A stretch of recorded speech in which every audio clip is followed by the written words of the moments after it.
I'm just gonna make a basic video, introduction video for you guys to discuss some of my concepts, some of my process, and what I'm seeing in Rooster. And some of this stuff I'm gonna email it to you so you can read it over again. It's really good to understand some of this information I'm about to provide. So as soon as I can get on it and get you that email, it'd be definitely a good thing for everyone to read my information. But I'm going to talk about some stuff today. I think it's important to know that, like, comparing Simona to Rooster is, you know, they're different dogs, but also when Simona came to me, she came to me for 10 days of training, and she had already had a foundation of training laid. So she already had place, and she already had calm and heel and all that kind of stuff. So I just basically focused on reactivity with her and socialization with dogs. But Rooster doesn't have anything. There is no foundation here. Whether he might know some things for you, it's definitely not something he'll consistently do for you when asked. That's very obvious. And so when he comes home, the type of work that you will be doing with him is going to be a little bit different than maybe what Carol is doing with Simona right now. And you have some work to do in terms of convincing this guy to come when called and to walk in a heel and, you know, to stay in one place and like all the things that I think are extremely important in owning a dog. So just be prepared for it, and one of the things you're going to do is long line work when he comes home. So it's actually what I am going to be doing in this video. Rooster, come. I have a raven too right now, believe it or not. So it's like, keep getting them mixed up. Good job, bud. All right. So first of all, we have drives. Drives are extremely important in understanding your dog. Come. Good job, Rooster. Sit. So when Rooster is perking his ears up like that, or ground, like he has a variety of prey-oriented drives that he goes into. So he'll like air scent, sniff the air. He might sniff the ground. He likes to put things in his mouth.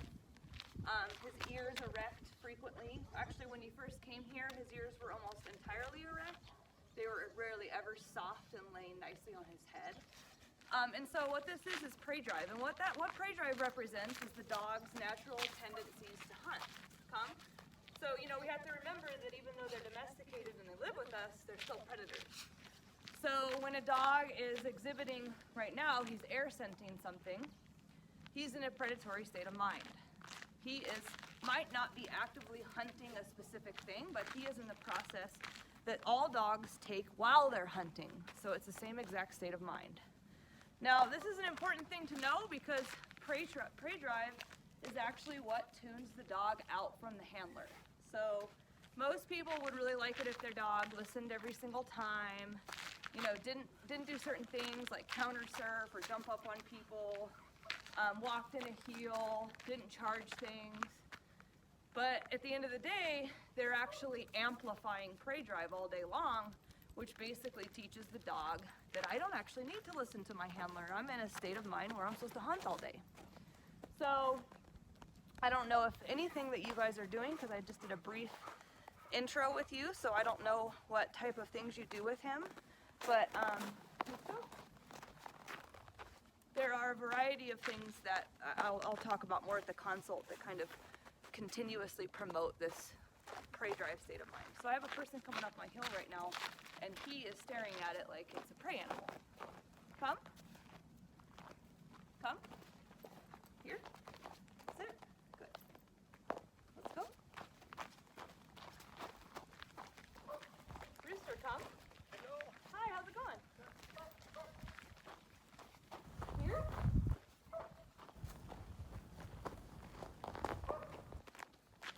So there were a couple things, I don't know if you got to see it in the video, but first he stared at it like a prey animal, and then when he got enough interest in it, or what we actually refer to as once he loaded on it long enough, where he actually, you know, the infamous border collie fixation, where he actually just stays on it in prey drive and locks onto it and loads, he then moved forward. And this is the problem with prey drive, is that when they're in that state of mind, they are gonna either run at it or run away from it. They are loading in prey drive. Come. Sit. So when I start to assess a dog, I have a car coming, and I see that they're in prey drive over cars, over people. He's gonna try and jump at that too. It doesn't really matter what the breed is if they're in prey drive over everything that they see. Everything that they see represents this kind of stalking mentality. And you know, I just want to make sure you understand that that does not mean aggression. Predatory state of mind is part of their nature. That doesn't mean that they're going to go kill something. It's just they're mimicking the state of mind they would be in if they were hunting. Come. Good. Come.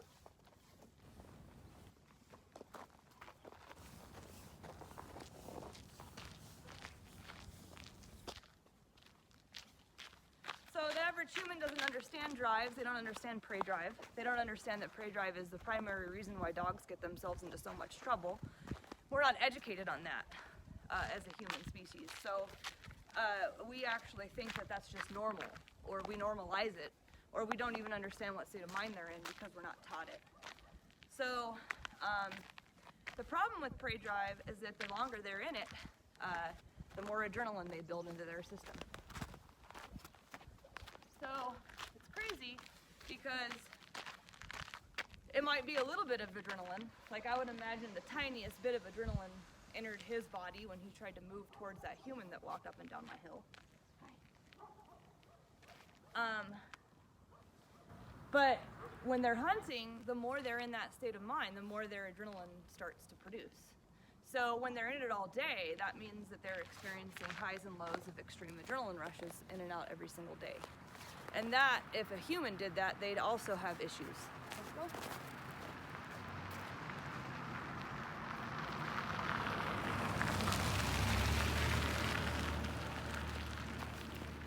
Sorry, I have to keep moving off screen, but he wants to try and like run at everything. It's not really dramatic, but he wants to move towards everything, so I'm trying to teach him to move away from it instead of go to it. So if adrenaline is building in the system every single day, this is actually how a multitude of behavioral issues are actually formed. The dog actually gets to a point where they're not seeing straight. A lot of my most aggressive cases, when they come in to get rehabilitated, their eyes are actually black from the dilation that is acquired from too much adrenaline day after day after day. And as they stay here and we start to unravel this heightened state of prey drive here, all of a sudden you can actually see normal pupils in the color of the dog's eyes. So we see this on a grand scale. I definitely saw it in him when he came here. He's still very worked up, but he's always hunting. You know, he's rarely ever looking for a handler. There's a level of independence that I see in him that comes from kind of being in this state of mind all the time here. And so, sit. You know, it was real hard to get him to sit still or even stay next to me at first. He's a border collie, so he's extremely intelligent. Do you want to go to the bathroom, dude? I just heard you fart. You can go potty over there. No? Border collies are extremely intelligent, so it was no wonder that he didn't pick up on the motions, but the state of mind is still not very clear, and I have a lot of work to do in terms of kind of exposing him to different things and teaching him that we don't need to look at everything like my neighbor right now. Come? We don't need to look at that like in such a concerned fashion. Let's go. So, border collies have a naturally high prey drive, and the reason why is because they need to have it to work cattle. They have to have that high working drive. The higher the prey drive, the more likely they are to want to work. And then, you know, border collies are kind of known for fixating on cattle. You know, you get the hunch down, you get the fixated eyes, they lock onto things. stuff like that. So these are really common attributes I see in Border Collies. But the most common thing I see in all cattle dogs is they're control freaks. Let's go. They're bred to control cattle. So if they don't have cattle to control, they control the human. And what's really hard about cattle dogs trying to coexist in the human life is that in order to be good pets, we need to be in control. But in order for them to be satisfied, they like to be in control. So I feel like there's a lot of combativeness between the handlers and cattle dogs that we're trying to make pets, because they don't want to give up control. It's part of their nature. But if we want to be able to get them to come when called and pick and choose who they go say hi to so they don't run at everything blindly, if we want to have control of our front door, if we want to make sure that they respect boundaries and rules, we have to be in control. So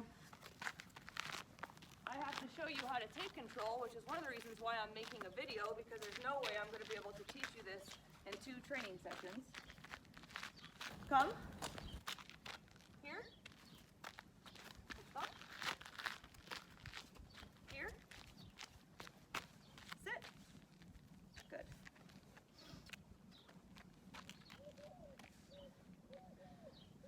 Let's go. But you can use tools all day. And the thing is Border Collies are smarter.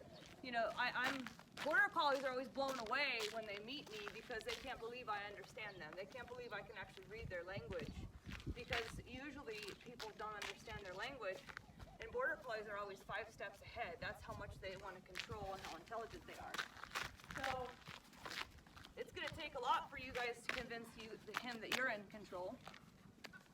He definitely had every cattle dog tendency I would have suspected when he came in, where he's trying to control everything from the crate door to the doorways to making sure he's constantly leading the way. And this is not a criticism, this is just an assessment, because I see this in all cattle dogs, and I see this in mostly all untrained dogs. So this is nothing new to me. He doesn't have any major behavioral issues, and he's got a really wonderful temperament. But this guy's a control freak, and he's in prey drive way too much. He's been allowed to hunt and fixate and tune out from a handler way too much. So this is why you guys struggle with him. And that leads us to pack drive, which is what I'm trying to fulfill. So pack drive looks at me, ears go back and soften. No, they peel back more like this. This is what it looks like when he's in actual pack drive. And pack drive is also just as necessary as prey drive, because dogs don't live in packs, they don't live alone.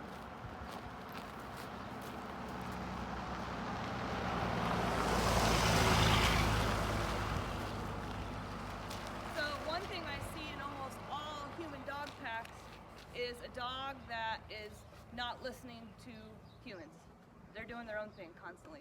Hiking, they run around, they don't check in, they're off doing their own thing, the human's just there, right? This is actually not natural to a dog. That's actually going against a dog's nature, because in the dog world, they work together as a team, so they actually have a naturally high pack mentality to say, okay, we're hunting, but let's communicate with each other and make sure we stay close so we can do this together. So it's a self-preservation thing, to have a pack and to be part of a group. It's a survival tactic, and also it's so deeply ingrained in their species that to not live with it is, well, it's stressful, because they're alone. They don't have a team, right? And the human doesn't know how to address it, so the dog doesn't know how to access it. So here we're left with this kind of conflict where the dog is feeling a little more independent than maybe what their nature, what they actually have naturally been bred to do. So Border Collies are naturally high pack drive dogs. And the reason why is because they are maybe herding cattle. Let's go. Sit. They may be herding cattle, but they're taking cues from a handler while they're herding. while they're herding the cattle. So they're actually bred to want to have signals from a handler. Not all breeds are like this. Hound dogs are not bred in any way, shape, or form to listen to a human. They're 100% designed to go out and be independent. They're very hard to train as pets.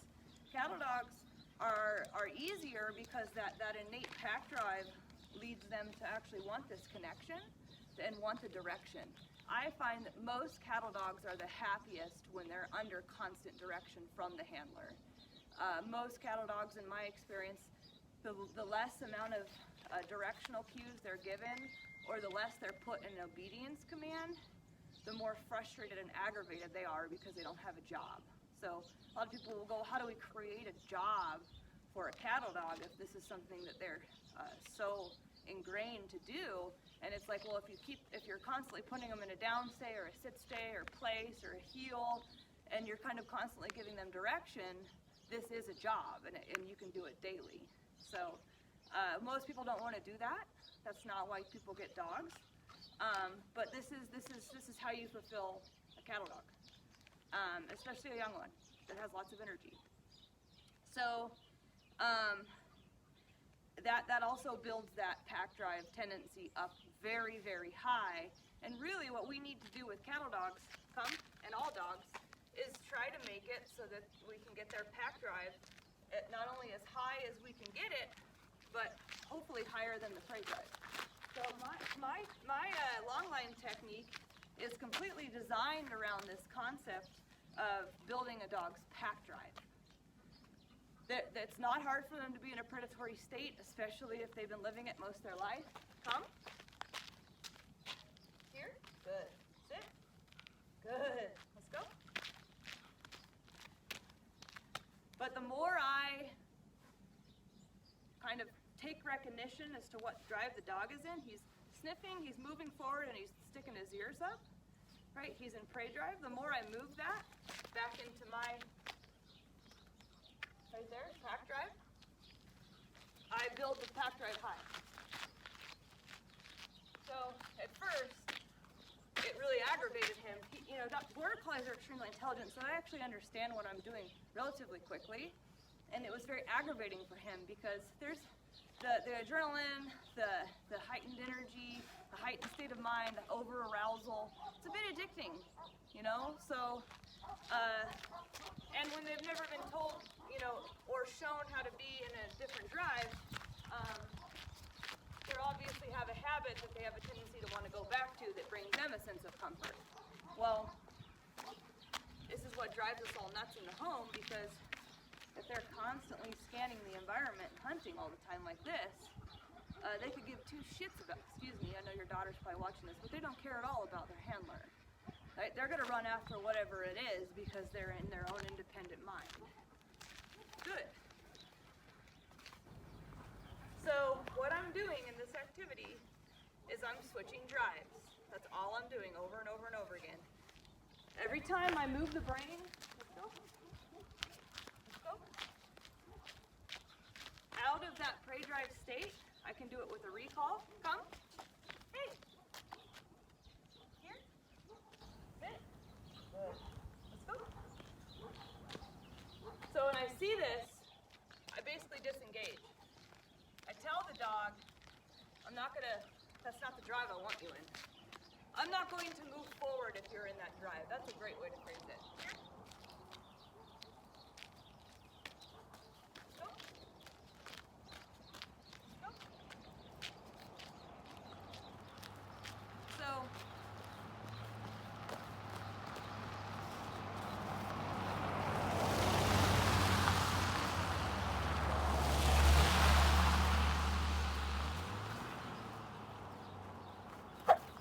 sorry, buddy. All right, so,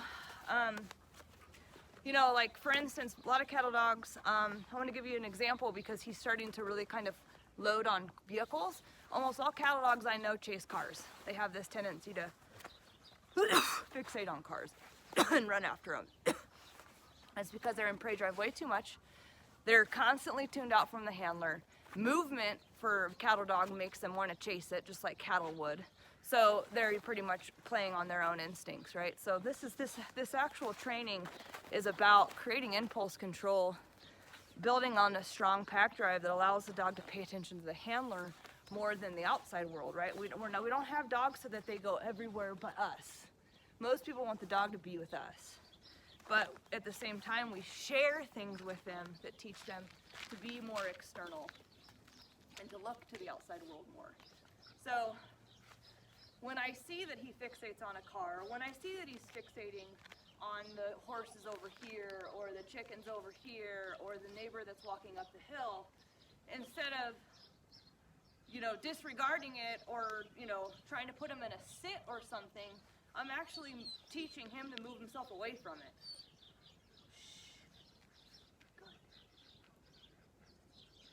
So I'm going to wait for him to, this is anxiety. So I don't know how much he whines, but whining means anxiety. And of course he's going to have some anxiety being here because I'm changing his whole state of mind. Right? I'm just waiting for him to, so like if I see him start to get real external, and I really want to see the nose kicking in and the ears perking up when I do this, and let him kind of load a little bit. If I move out of the way, nice, buddy. So now that tells me that some of the repetitions I've done today, he's starting to tune in, right? He's starting to actually pay attention to me. So even when he's in that drive, he's like, okay, I need to watch my handler. This is what we want. We want a dog that can multitask.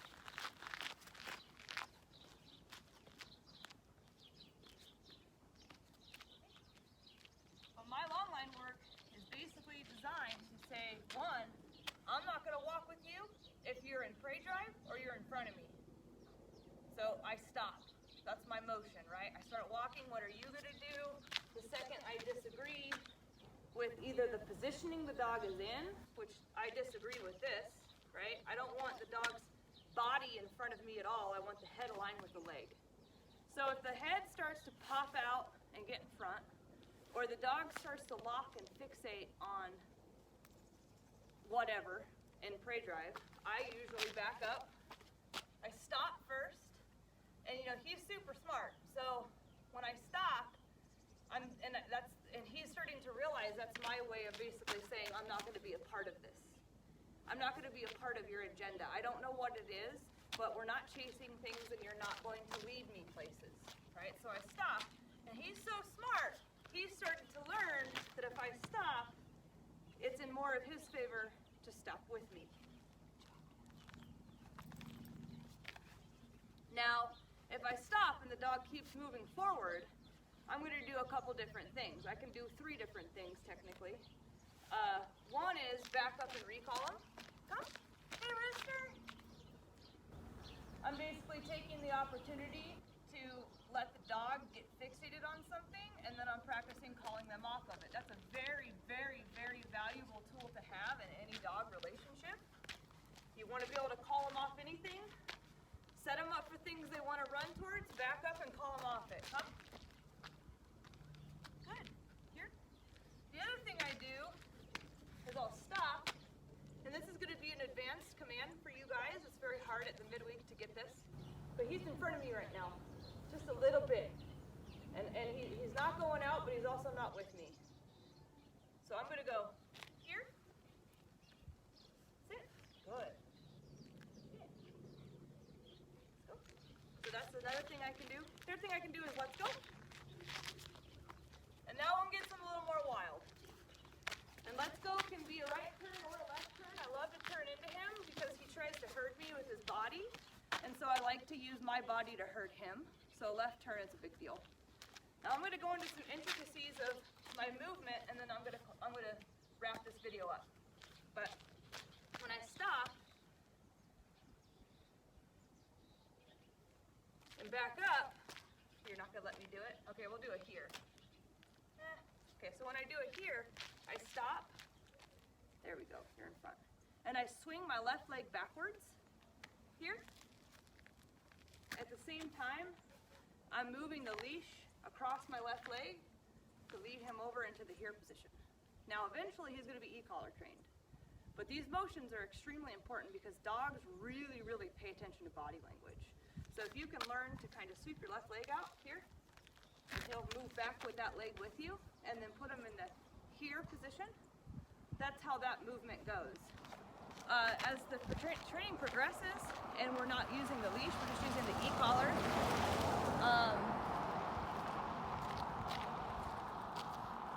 I will actually walk backwards here to get the here. Here. So there's two different ways to get to here. But basically, no, we're not running it back.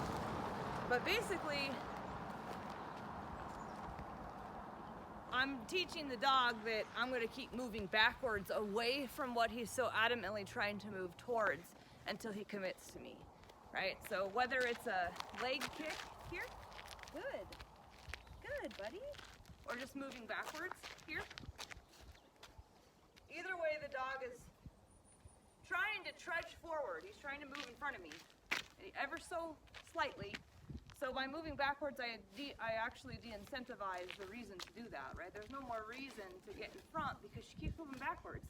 If I just stay next to her, she'll keep moving where I want to go, right? So that's why I do that. When you're doing the here command, what I'm going to ask is that everyone has the same level of expectations. Border Collies look for loopholes in training. So if someone says that this is okay for a heel position, he will absolutely learn that that's where he's going to walk. And it's going to be harder to get him back into a formal heel. So it is important. Position is important. When they're in front, especially when they're in this state of mind. Freaking cars. When they're in front,